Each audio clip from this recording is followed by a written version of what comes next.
7वां अध्याय। प्लवनशील संत।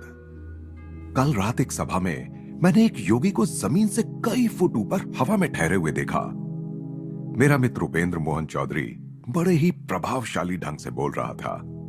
मैंने उत्साहपूर्ण मुस्कान के साथ कहा, शायद मैं उनका नाम बता सकता हूं। कहीं वे अपर सर्कुलर रोड के भादुड़ी महाशय तो नहीं थे? उपेंद्र ने स्वीकृति में सिर हिलाया। यह बात मुझे पहले ही ज्ञात है। यह देखकर उसका चेहरा थोड़ा उतर गया। संतों के बारे में मेरी जिज्ञासा से मेरे सभी मित्र भली भांति परिचित थे। कोई नई जानकारी मिलते ही मुझे उनके पीछे लगा देने में उन्हें बड़ा आनंद आता था। ये योगी महाराज मेरे घर के इतने निकट रहते हैं कि मैं प्रायः उनसे मिलने जाता हूं। मेरे इस कथन से उपेंद्र के चेहरे पर उत्सुकता के भाव उमड़ते देख मैंने उसे और भी बातें बताना शुरू कर दिया। उनके कई चमत्कार मैंने देखे हैं।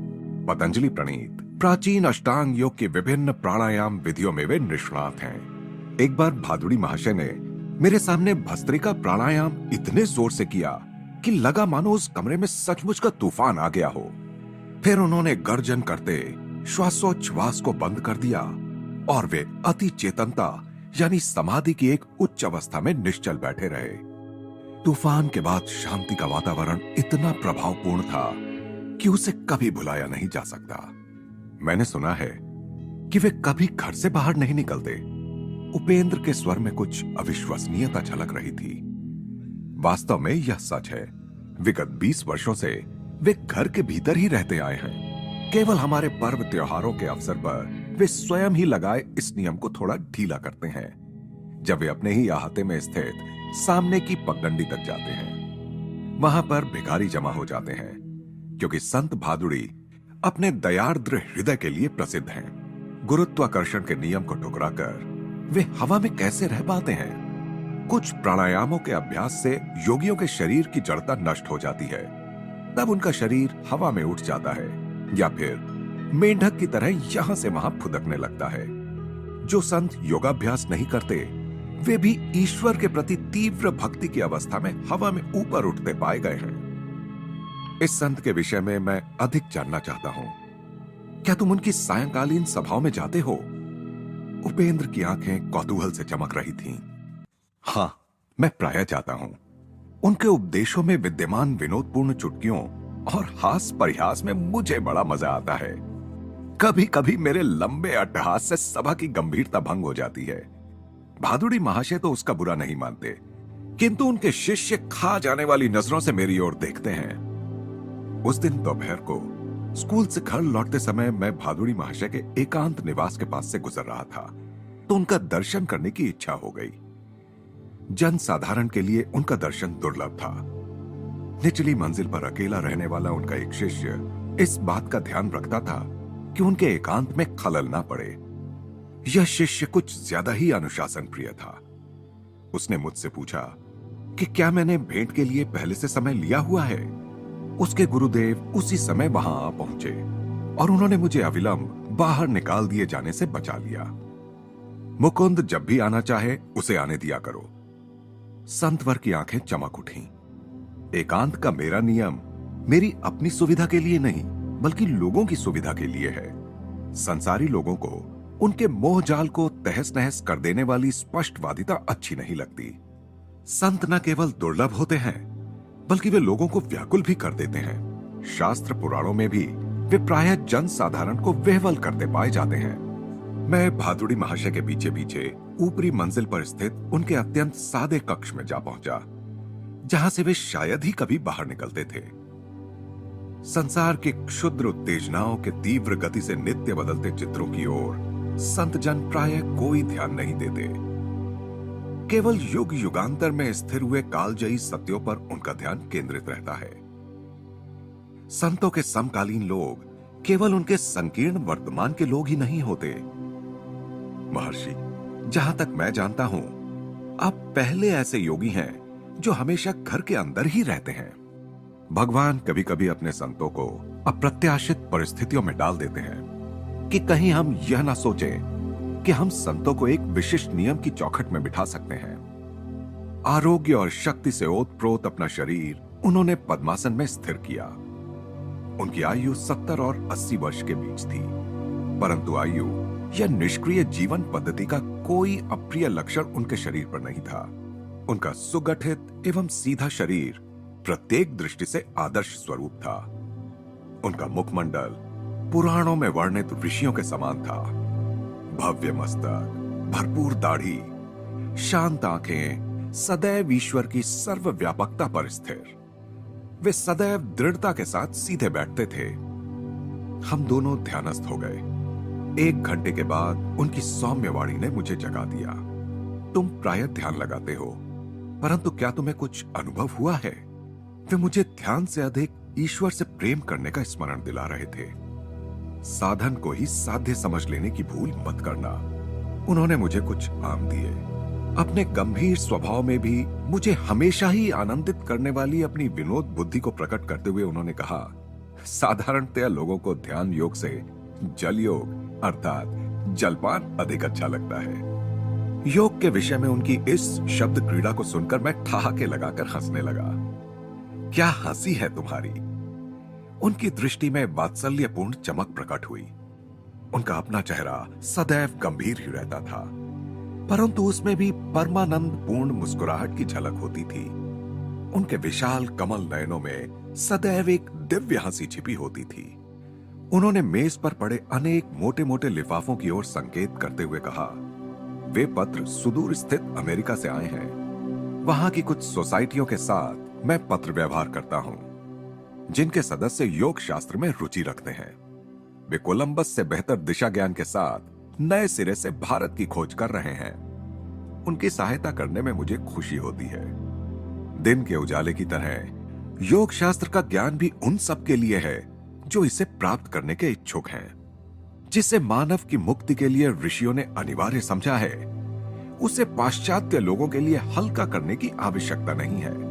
बाह्य अनुभव भिन्न होते हुए भी सबकी आत्मा एक समान ही है, और जब तक योग का कुछ ना कुछ अभ्यास नहीं किया जाता, तब तक ना तो पाश्चात्य और ना ही पौर्वात्य लोग उन्नति कर सकते हैं। उन्होंने अपनी शांत दृष्टि मुझ पर स्थिर की। मेरी समझ में तब यह नहीं आया कि उनके वक्तव्य में भविष्यवाणी युक्त मार्गदर्शन छिपा हुआ था। वह तो केवल अब, जब मैं ये शब्द लिख रहा हूं, उनके द्वारा प्रायः दिए गए संकेतों का पूर्ण अर्थ मेरी समझ में आ रहा है कि मैं किसी दिन भारत की शिक्षाओं को अमेरिका ले जाऊंगा। महर्षि, मैं चाहता हूं कि आप जगत के कल्याण के लिए योग शास्त्र पर एक पुस्तक लिखें। मैं शिष्यों को तैयार कर रहा हूं। वे स्वयं और उनके शिष्यों की श्रृंखला जीवंत पुस्तकों का काम करेंगे, जो समय के स्वाभाविक क्षय और टीकाकारों की अस्वाभाविक टीकाओं से अछूते रहेंगे। संध्या काल को उनके शिष्यों के आने तक मैं अकेला ही उनके साथ रहा। शिष्यों के आने के बाद भादुड़ी महाशय ने अपना अद्वितीय प्रवचन शुरू किया। शांत बाढ़ की तरह अपने श्रोताओं के मन के कूड़े करकट को बहा ले जाकर वे उन्हें ईश्वर की ओर ले चले।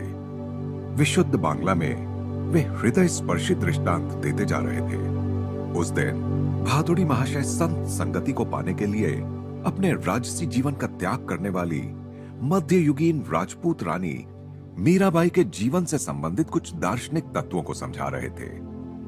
एक बार एक महान सन्यासी सनातन गोस्वामी ने मीराबाई से मिलने से केवल इसलिए इनकार कर दिया कि वे स्त्री थीं।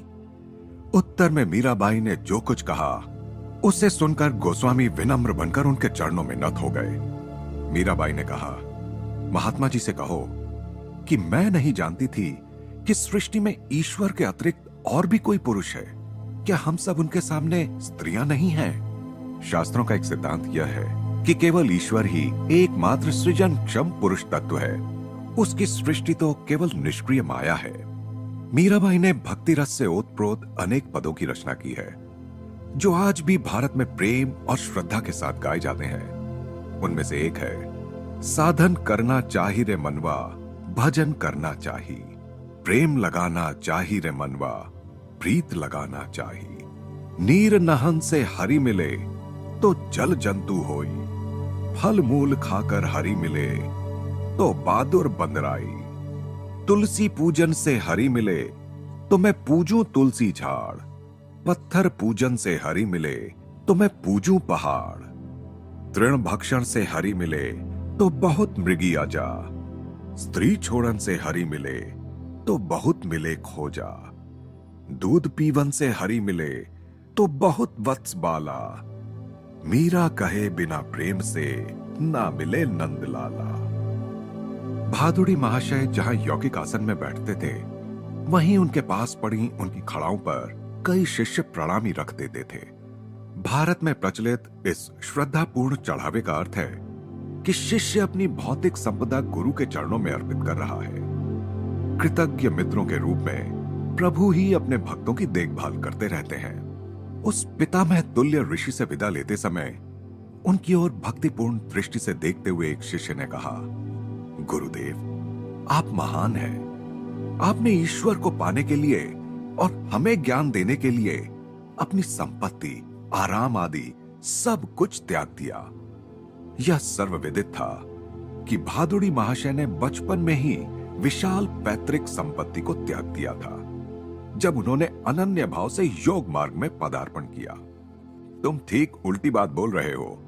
भादुड़ी महाशय के मुखारविंद पर भर्त्सना के अत्यंत सौम्य भाव प्रकट हुए।